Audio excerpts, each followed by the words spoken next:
हैं? ये क्या? कौन है ये जो सफाई कर रही है? पूछती हूँ जाके इसे। जरा सुनना बेटा। हाँ जी आंटी बोलो। बेटा तुम कौन हो जो इस घर की सफाई कर रहे हो? मैं तो आंटी इस घर की नई काम वाली हूँ। आज ही मैडम और सर ने मुझे काम पे रखा है। क्या आज ही काम पे रखा है? ठीक है बेटा तुम काम करो, मैं अंदर जाके साहब और मैडम से पूछती हूँ। इस बिल्डिंग में 3 BHK की सिर्फ 10 फ्लैट रह गए हैं। मैं आपको गारंटी से कह रहा हूँ ये वाली इन्वेस्टमेंट हमारे लिए बहुत अच्छी रहेगी। आने वाले टाइम में ना इसका रेट बहुत हाई जाएगा। राजू बाबा। हाँ जी विमला आंटी। राजू बाबा, मैंने आपसे बताया था कि मुझे 3-4 दिन हॉस्पिटल जाना पड़ेगा और मैं लेट हो जाऊंगी। आपने क्या किया? मेरे बदले में दूसरी काम वाली रख ली। हाँ विमला आंटी, हमने दूसरी काम वाली रखनी थी तो हमने रख ली। राजू बाबा, अगर आपको मेरा लेट आना नहीं पसंद था तो मुझे पहले बता देते, मैं हॉस्पिटल नहीं जाती। मेरे बदले में दूसरी काम वाली रख लिए।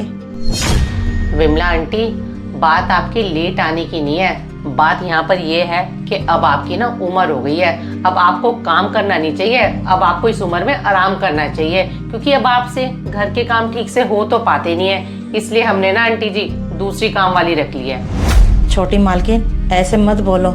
माना कि मेरी उम्र हो गई है, मगर मैं धीरे धीरे सारा काम कर तो लेती हूँ। विमला आंटी, अब धीरे धीरे काम करने से काम नहीं चलता है। अब आपने इस घर को 30 साल दे तो दिए है। 30 साल बहुत होते हैं काम करने के लिए। हम तो आपको यही कहेंगे, अब आप ना ये काम वाम छोड़कर घर पे आराम करो।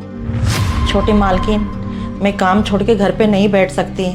आप लोगों को तो अच्छे से पता है मेरे ऊपर कितनी जिम्मेदारी है। विमला आंटी जी, हमें अच्छे से पता है आपके ऊपर जिम्मेदारियाँ बहुत है, और सबसे बड़ी जिम्मेदारी तो आपके ऊपर अपने बेटे की है। बेचारा विकलांग है, कुछ कर नहीं सकता है। आंटी जी हमें सब पता है, क्योंकि आप हमारे साथ पिछले 30 सालों से हो। राजी बाबा, आपको तो सब पता है, फिर भी आप मेरे साथ ऐसा कर रहे हो। जो यहाँ पे काम करती हूँ उसकी तनख्वाह मिलती है, उससे मेरा घर चलता है। अब अगर आप मुझे हटा दोगे तो घर मेरा कैसे चलेगा? विमला आंटी, एक बात बताओ, आपको किसने कह दिया है कि हमने आपको हटा दिया है? क्या छोटी मालकिन, मुझे नहीं हटाया तो दूसरी काम वाली क्यों रख ली? विमला आंटी, हमने दूसरी काम वाली इसलिए रखी है क्योंकि आपको ना इस उम्र में ज़्यादा काम ना करना पड़े। छोटी मालकिन, काम वो नहीं करते हैं जिनके पास पैसा होता है। हम गरीबों को तो मरते दम तक काम करना पड़ता है। अगर मैं काम नहीं करूँगी तो क्या मुझे आप तनख्वाह दोगी? हाँ विमला आंटी, बिल्कुल दूंगी आपको सैलरी। ज़रूरी नहीं है कि आप हमारे घर में काम करोगे तभी हम आपको सैलरी देंगे। आपको पता है विमला आंटी, आपने हमारे घर को अपने कीमती पूरे 30 साल दिए हैं। 30 साल उम्र कोई कम नहीं होती है।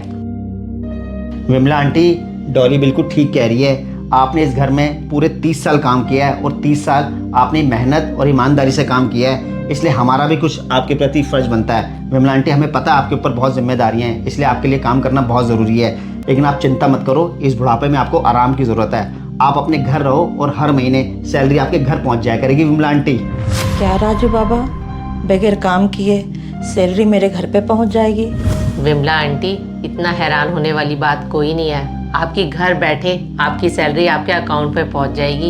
एक बात बताओ विमला आंटी, आपने हमारे घर के लिए बहुत किया है। जब मम्मी जी चली गई थी, उनके जाने के बाद मेरे दोनों बच्चों की देख रेख आपने ही तो की है, तो मैं वो दिन कैसे भूल जाऊं। तो हम आपके लिए इतना नहीं कर सकते हैं? वैसे भी विमला आंटी, भगवान का दिया हमारे पास बहुत है, तो हम चाहते हैं कि आपको घर बैठी आपकी तनख्वाह दें। छोटी मालकिन, मैं बहुत किस्मत वाली हूँ, मुझे इतना अच्छा घर मिला काम करने के लिए।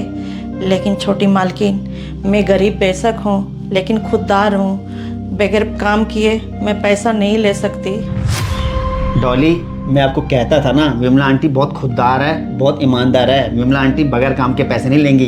विमला आंटी, मैंने आपके लिए पहले से एक रास्ता निकाल के रखा है। बच्चों की आपसे बहुत अटैचमेंट है। आप ऐसा करना, रोज़ इधर आ जाया करना और बच्चों की देखरेख कर लिया करना। आपको भी ऐसा नहीं रहेगा कि आप बगैर काम के पैसे ले रही हो। हाँ राजू बाबा, ये ठीक रहेगा। मैं बच्चों की अच्छे से देख रेख कर लूँगी। भगवान तुम दोनों को खुश रखे।